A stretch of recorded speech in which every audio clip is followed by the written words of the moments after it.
Hello बच्चों, क्या हाल चाल। बढ़िया एकदम। आई होप आपका जो टेंथ का बोर्ड का एग्जाम है उसका प्रिपरेशन आप बहुत ही अच्छे से या फिर बहुत ही जोरदार कर रहे होगे, बरोबर। क्योंकि आज क्या है, 5 जनवरी। अभी 2 महीने बाद इसका क्या है, बोर्ड का एग्जाम आने वाला है, करेक्ट। तो आपको कैसे प्रिपेयर करना है, कौन से सब्जेक्ट पे तुम्हें किस चीज पर ध्यान देना है, वो आज की इस वीडियो में हम डिस्कस करेंगे। क्योंकि बोर्ड एग्जाम से पहले हमें एक स्कूल में एक प्रीलिम्स का एग्जाम देना पड़ता है, करेक्ट। वो प्रीलिम्स एग्जाम क्या होता है एक्चुअली, वही आज की इस वीडियो में हम देखेंगे। और क्यों हमें देना पड़ता है, क्यों हमें प्रीलिम्स एग्जाम देना चाहिए, उससे हमें क्या सीखने मिलता है और क्या समझ में आता है, वो आज की इस वीडियो में देखेंगे। क्योंकि प्रीलिम्स एग्जाम बहुत ही जरूरी है, करेक्ट। क्योंकि बोर्ड एग्जाम के लिए हम प्रीलिम्स एग्जाम देंगे तो हमें समझेगा कि ठीक है कि कैसे पेपर्स आते हैं, कैसे पेपर पैटर्न होते हैं उसके, वो हमें समझ में आएगा। इसके लिए प्रीलिम्स एग्जाम देना चाहिए। तो आज क्या देखेंगे कि प्रीलिम्स एग्जाम मतलब होता क्या है। जैसे देखो, अभी कोई कोई स्कूल्स में ना प्रीलिम्स एग्जाम मतलब कि दिसंबर एंडिंग या फिर जनवरी की स्टार्टिंग में स्कूल वाले कंडक्ट करते हैं प्रीलिम्स एग्जाम, करेक्ट। और कोई कोई स्कूल क्या रहता है कि प्रीलिम्स 2 एग्जाम लेते हैं, मतलब 2 प्रीलिम्स लेते हैं, एक जनवरी में लेंगे या फिर एक फरवरी में लेंगे, 2 एग्जाम लेंगे। लेकिन कोई कोई स्कूल्स क्या करते हैं कि एक ही एग्जाम लेते हैं, करेक्ट। उसके बाद बोर्ड का एग्जाम मिलता है। तो ये दिसंबर और जनवरी में क्या होता है कि एक बार प्रीलिम्स एग्जाम लेते हैं, करेक्ट। मतलब इसका मतलब क्या है कि दिसंबर और जनवरी तक वो लोग सिलेबस कंप्लीट करा देते हैं स्कूल वाले, करेक्ट। और बहुत लोग का क्या होता है कि जो दिसंबर और जनवरी है वहां तक उन लोग को पढ़ के हो जाता है, ठीक है। तो वो लोग क्या करते हैं, प्रीलिम्स एग्जाम देते हैं और फिर प्रीलिम्स एग्जाम खत्म होने के बाद ही मतलब मार्च में अपना क्या होता है, बोर्ड का एग्जाम होता है, करेक्ट। तो फिर अपने को क्या कि 1 महीना या 1 मंथ का गैप मिलता है, ठीक है। मतलब रिवीजन के लिए जिसका दिसंबर या जनवरी को पढ़ के हो जाता है वहां तक, तो उनको ना 1 महीना क्या होता है, गैप मिलता है, लीव प्रिपरेशन मिलता है। वहां पे वो लोग क्या करते हैं, रिवीजन करते हैं और मार्च में लोग बोर्ड का एग्जाम देते हैं और अच्छे से बोर्ड में टॉप कर लेते हैं, करेक्ट। जिसका सिलेबस यहाँ तक कंप्लीट हो जाता है दिसंबर जनवरी तक। लेकिन अगर जिसका सिलेबस कंप्लीट नहीं हुआ है, ठीक है, मतलब वो लोग सोच रहे हैं कि नवंबर जनवरी से वो लोग नवंबर दिसंबर से पढ़ना स्टार्ट किए, करेक्ट, उनका सिलेबस कंप्लीट ही नहीं हुआ है और आगे प्रीलिम्स एग्जाम आ गया है, ठीक है। तो क्या करना है, तुम्हें क्या करना है कि जितना पढ़ के हुआ है वो पढ़ के ना तुम लोग को प्रीलिम्स एग्जाम देना है, ठीक है। तुमको समझ में आना है कि जितना तुम्हें पढ़ के हुआ है, लगभग अगर तुम्हारा 50% या 60% पढ़ के हुआ है तो भी ठीक है, आप क्या करो, प्रीलिम्स एग्जाम दो, ठीक है।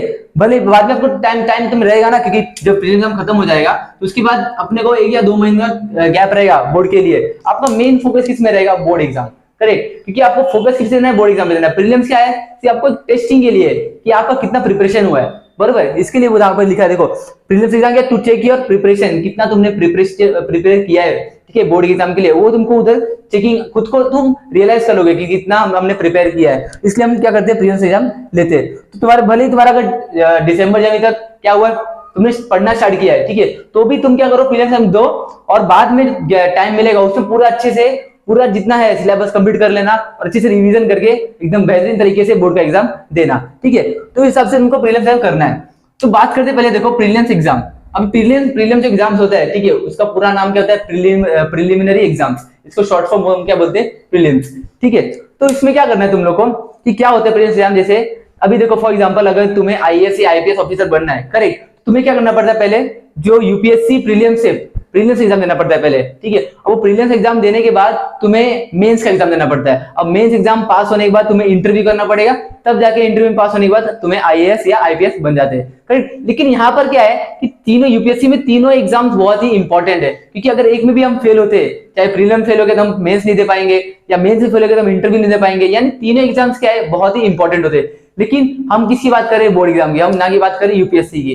क्योंकि अभी यहाँ पे हम प्रीलिम दे रहे हैं, लेकिन हमें प्रीलिम से कुछ मैटर ही नहीं है, मींस हमें यहाँ पर कुछ देखना ही नहीं, भले ही तुम इसमें पास हो जाए या फिर फेल हो जाओ, ठीक है। लेकिन तुम्हारा मेन फोकस किस होना चाहिए, बोर्ड के एग्जाम्स में, करेक्ट। तो इसलिए बोला गया है कि अगर प्रीलिम्स में तुम भले तुम्हारा कम मार्क्स है या फिर ज्यादा मार्क्स है या फिर तुम फेल हो जाओ, तो ये डजेंट मैटर नहीं करेगा। क्योंकि यहाँ का जो मार्क्स है वो कुछ भी मैटर नहीं करने वाला है, मार्क्स काउंट, करेक्ट। क्योंकि ये जो मार्क्स है वो बोर्ड में नहीं काउंट होने वाला है। क्योंकि ये प्रीलिम्स एग्जाम कौन कंडक्ट करता है, स्कूल, ना कि बोर्ड कराता है, ठीक है। तो स्कूल सिर्फ इससे चेक कराता है कि तुम्हारा प्रिपरेशन कितना हुआ है, ठीक है, बच्चे का, स्टूडेंट का कितना प्रिपरेशन हुआ है, वो चेकिंग के लिए। और तुम्हें खुद को रियलाइज हो जाएगा कि मैंने कितना पढ़ाई किया और कितना बाकी है, ठीक है, मुझे कहाँ कहाँ पर ध्यान देना है, कौन से सब्जेक्ट में मेरा कम मार्क्स आए तो मुझे उस पर और बेहतरीन तरीके से मेहनत करना और उसको एकदम उसका कंसेप्ट पूरा क्लियर करना है। तो इस तरीके से तुम्हें प्रीलिम्स एग्जाम लिया जाता है, करेक्ट। इसका मार्क्स तो काउंट नहीं होने वाला है, करेक्ट। तो और क्या है कि प्रिपरेशन कैसे करना है तुम्हें, इसका सिलेबस जो है, जैसे तुम्हारा पहले क्या करना है कि जितना भी सब्जेक्ट है सबका सिलेबस तुम्हें कंप्लीट कराना है खुद से पढ़ के, करेक्ट। जितना भी सिलेबस है उसमें भले जितना क्वेश्चन आंसर, जितने चैप्टर्स है, सबका पढ़ लो अच्छे से, उसका पूरा सिलेबस ही कंप्लीट कर लो। सबसे तुम्हारा मेन प्रिपरेशन ये रहेगा कि पहले तुम्हारा क्या होना चाहिए, सिलेबस कंप्लीट होना चाहिए, करेक्ट। बाद में देखो, जितने भी चैप्टर्स है, जितने भी चैप्टर में कंसेप्ट रहेंगे, ठीक है, कंसेप्ट या फिर चैप्टर्स रहने वाले, उसका पूरा कंसेप्ट क्लियर करो। जैसे फॉर एग्जांपल अभी साइंस वन, ठीक है, साइंस वन का ग्रेविटेशन है। अभी ग्रेविटेशन में क्या क्या कंसेप्ट है, केपलर्स लॉ है, यूनिवर्सल न्यूटन्स लॉ यूनिवर्सल है, एस्केप वेलोसिटी है, जितने भी कंसेप्ट है पूरा अच्छे से पढ़ो, पूरा अच्छे से ध्यान दो, ठीक है, एकदम कंसेप्चुअल नॉलेज हो।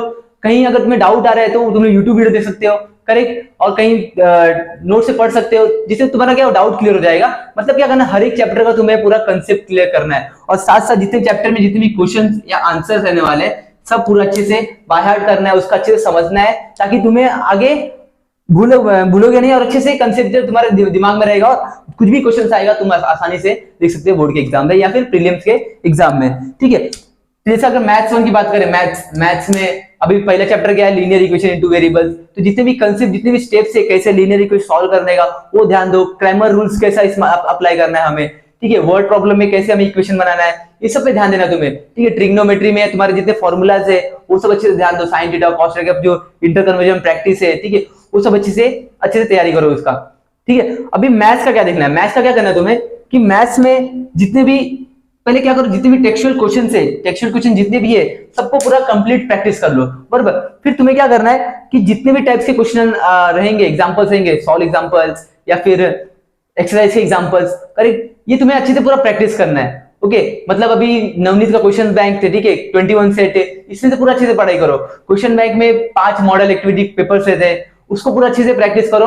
और लास्ट जो बोलना चाहूंगा कि प्रीलिम्स एग्जाम आने से पहले ना पूरा जितना भी बोर्ड्स के जो भी लास्ट 4 या 5 साल के पेपर से पूरा अच्छे से सॉल्व करो, जिससे तुम्हें ये समझेगा कि बोर्ड में कैसे कैसे क्वेश्चंस पूछे जाते हैं, मींस किस तरीके के क्वेश्चन आते हैं, वो तुम्हें रियलाइज होगा और तुम्हें समझ में आएगा। फिर तुम उस तरीके से समझ सकते हो कि हाँ इस टाइप के क्वेश्चन आते हैं, तुम्हें इस तरीके से तैयारी करना है। तो ये तुम्हें मतलब लास्ट के जो 4 या 5 साल के क्वेश्चन है, क्वेश्चन पेपर, वो पूरा सॉल्व करना बहुत जरूरी है, ठीक है। अच्छे से पूरा हर एक सब्जेक्ट का सॉल्व करो, और टाइम के साथ देखो कि जैसे अभी तुम्हें इंग्लिश का पेपर सॉल्व करना है, करेक्ट, तो तुम 3 घंटा टाइम भी मैनेज करो कि तुम 3 घंटे में पेपर सॉल्व कर पाते हो क्या।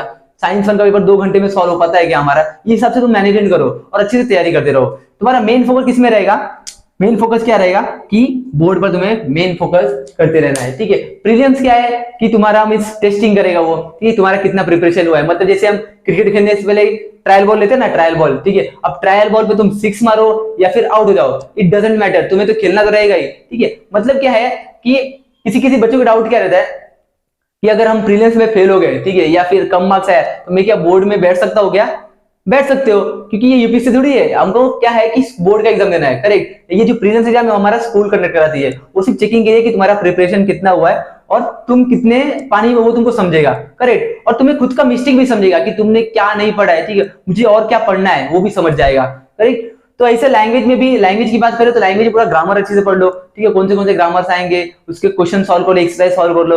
और फिर राइटिंग स्किल में टॉपिक देखो क्वेश्चन पेपर्स के, उसको बिना देखे मैं सॉल्व करो राइटिंग स्किल टॉपिक, जो कि लेटर राइटिंग रहेगा या फिर कथा लेखन कुछ भी रहने वाला है, लैंग्वेज में वही सब प्रैक्टिस करते रहो, ठीक है। तो मैं लास्ट में क्या बोलते जाऊंगा कि तुम्हें किस पर फोकस करना है, बोर्ड के एग्जाम पर फोकस करना है, ना कि प्रीलिम्स में। प्रीलिम्स में क्या है, बस तुम्हारा चेकिंग करेंगे, भले तुम्हारा पढ़ के नहीं हुआ है लेकिन तुम बोर्ड का मींस प्रीलिम्स एग्जाम दो, ठीक है, क्योंकि इसमें समझेगा, स्कूल वाले बताते हैं कि तुम्हें जो आंसर शीट मिलता है, ठीक है, जो प्रीलिम्स एग्जाम जो आंसर शीट मिलेगा वो भी कैसा रहेगा, बोर्ड के एग्जाम जैसे ही रहेगा ना। तो उसमें तुमको समझेगा कि कैसे मुझे कहां पर आंसर किस तरीके से लिखना है, करेक्ट, कैसे मुझे फिल्स करना है, एमसीक्यू कैसे लिखना है, क्वेश्चन आंसर कैसे लिखना है, नेक्स्ट पेज से स्टार्ट करना है, क्या करना है, वो सब तुमको प्रीलिम्स में पूरा अच्छे से रियलाइज होएगा, ठीक है। तो लास्ट में क्या बोलूंगा कि अच्छे से पढ़ाई करते रहो, ठीक है, बहुत मेहनत करो ताकि तुम्हारा फ्यूचर ब्राइट निकले, करेक्ट। तो अच्छे से पढ़ाई करो। लास्ट में ये बोलूंगा, जैसे देखो अभी जो हीरा होता है, ठीक है, उसको चमकने के लिए बहुत ही घिसना पड़ता है, तो ऐसे तुम्हें भी अगर आपका फ्यूचर अगर शेप में लाना है तो बहुत, ये जो 4-5 साल है तुम्हारे पास, वो अच्छे से एकदम तब जाओ मतलब एकदम मेहनत कर लो। जैसे अभी लोहा को मजबूत करने के लिए, करेक्ट, उसको बहुत गर्म करना पड़ता है ताकि मजबूत बनता है, तो ऐसे तुम्हें भी अगर खुद को मजबूत करना है तो बहुत मेहनत करना पड़ेगा। इसी तरह लास्ट में क्या बोलूंगा, अच्छे से पढ़ाई करते रहिए, ऑल द वेरी बेस्ट।